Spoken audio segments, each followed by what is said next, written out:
مشكلة مهنة المحاماة ومهنة القضاء هي أن وزرها عظيم، لأنها تتعلق مباشرة بالعدل والظلم، فقد تدافع عن ظالم وتتسبب في أن يضيع حق. المحاماة وغيرها من أصعب المهن. غدا يوم القيامة يا مؤمن بسببها تعلق من خصاويك، تعلق من أعضائك التناسلية.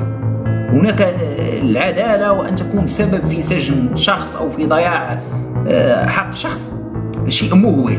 وأنا شخصيا يعني لو اخترت هذه المهنة وقالوا لي والله لن أختارها، محامي قاضي أي شيء لا علاقة بالعدالة، لا أستطيع أن أتحمله، ولو أنه رزق وزر أكبر مني. يعني قاضي في طوال مسيرته لن يظلم مرة أو مرتين، لن يخطئ مرة أو مرتين. ولنكون واقعيين، نسب الخطأ موجودة.